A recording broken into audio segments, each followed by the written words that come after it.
Hello everybody, hope you're all having a fantastic day. Yeah, I'm in a different space this week. I'm in King Arthur country for a running holiday and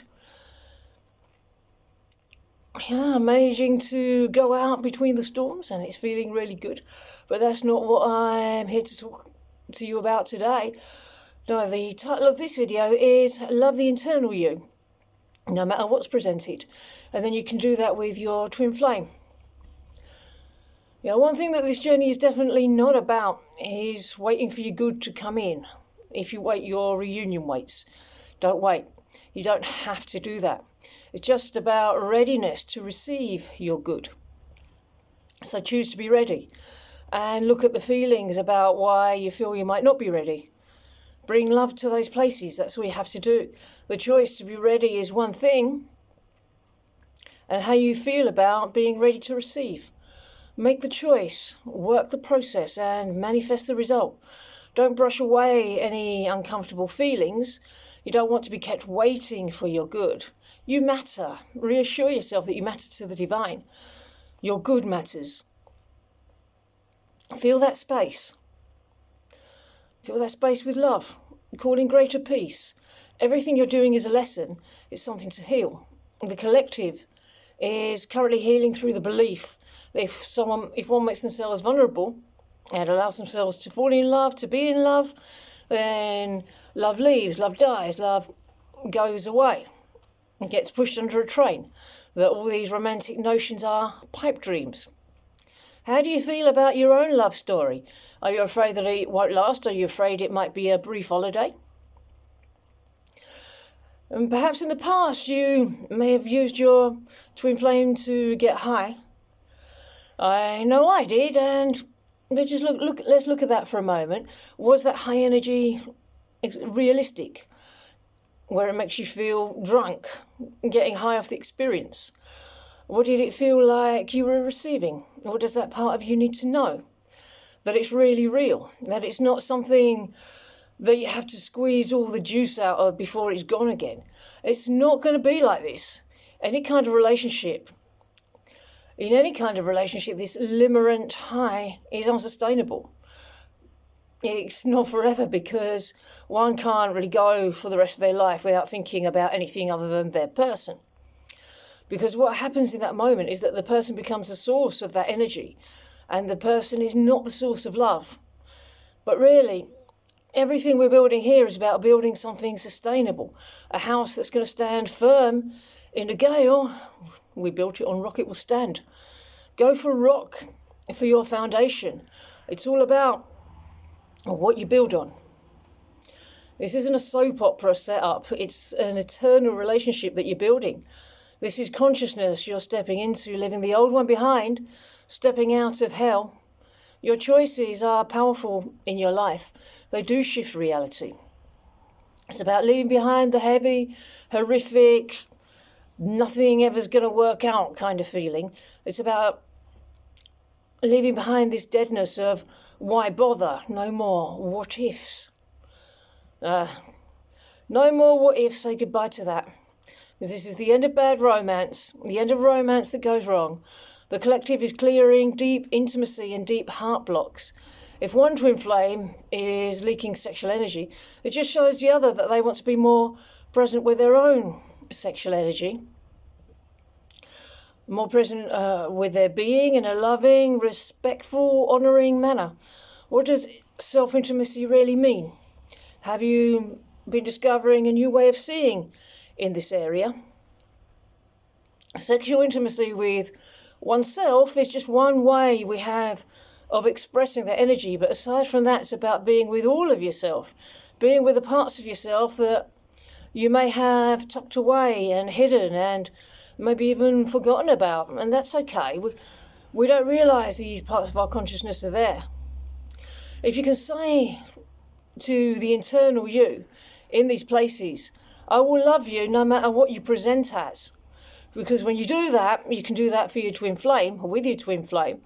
Because otherwise, if we want them in our lives and we want the good stuff, like I said earlier, the high, the wonderful time, if we only focus on that, we see what happens. There's twin flames in union who I know who have lost their unions by only focusing on the good stuff and ignoring the uncomfortable stuff. The whole process, so like pre and post union, is about diving into the uncomfortable feelings. That's the mechanic, because by focusing just on the pleasant stuff and not the uncomfortable stuff at all, we hit a wall, and then we have problems. Stuff comes crashing down in various ways, and pretty much everyone experienced this in their union on their journey at some point. But the minute that we realise that intimacy is simply saying, I will sit with you, even if you're in a snotty, difficult place, I'm going to be present and present in love there, and I can accept you in that snotty place, because when you can be with your person in that place, they can be with you in that place, and not only have you committed to be yourself fully, but you're safe to do so as well. It's all about, when they're in that space with you, it's realising that maybe coming into union can take a few goes, or will take a few goes, and that's okay. And it's also okay if they just come into the us sphere and trigger us and then fuck off again. It's just the next piece. It's okay. Any encounter is not a test to win their heart. It's just to show you where you're at. They'll show you where you're at and what needs working on. Supposing you've penciled in a date where you may be seeing them, maybe in a few weeks or whatever, that might be the next bit that you need. It may seem like a while off, but in truth, it might just be something that you've been given, so you've got something to focus on and steer towards, and then it will completely shift and become tomorrow, or now. It's completely unknown. What's known is you and the next piece, and knowing that your love is not this person, it's completely internal. Your spiritual source is within you, and once you've got that down, that's when your union can manifest. If we keep diving out, it's okay. We just go back in. Heal the anxiety. Clear that stuff away so you can receive everything. The collective is being divinely guided into a place of greater healing. Arriving at a feeling of peace and bliss is the reward for having cleared a previous block. You go into the next upset, and then you get the relief, which is the freedom from it, and then you move into the next upset. There's the process for you. There's a lot of healing going on and a lot of receptivity to it. Healing is love, and as you pour love into that space, everything around that is affected by that frequency transforms. You are transformed in your loving of something. Dreams exist so that they may come true, as long as you pursue them. People don't know that. They think the opposite. Society teaches us the opposite. The world teaches the opposite idea. The idea of, if I do it, I'm going to end up squished, so why bother? That's what we're releasing at the moment. That's what these intimacy blocks in our heart are all about. We got winded there the last time, and probably the time before and the time before that. We're just circling round to that space, excuse me, where we wanted to give up before. We need to really get to the core there. Working with a coach will help you find more of those pieces, which will be wonderful. So if you would like to go deeper in this area, you can always book an introductory session, coaching session with me. The details are in the description box below. I strongly recommend. And as you move forward, the divine will point you into the direction of the most healing.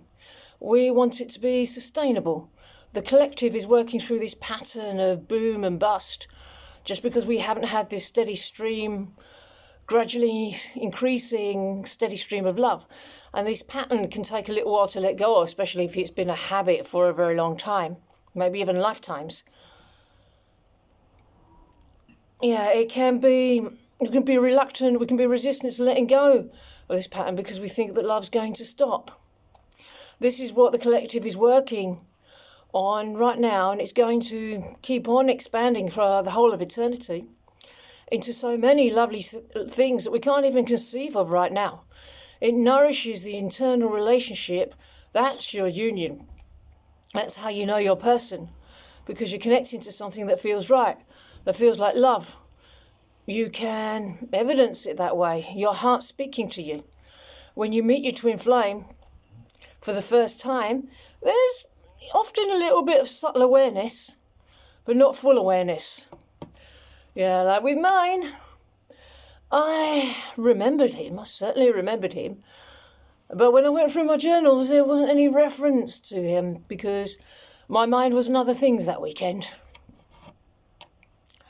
Now, we're not necessarily looking for a person at the time, but from the swamp, from the mud, the lotus flower blooms, the flower of enlightenment.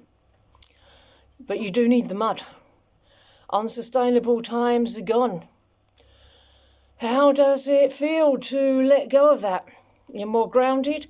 You can heal through things more easily. You've got different tools. You're getting more sophisticated tools. You're becoming more and more able to use them effectively. It's going to be a different experience.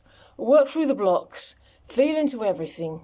It should feel smooth. There's no need to feel bad at all, at any time, for any reason.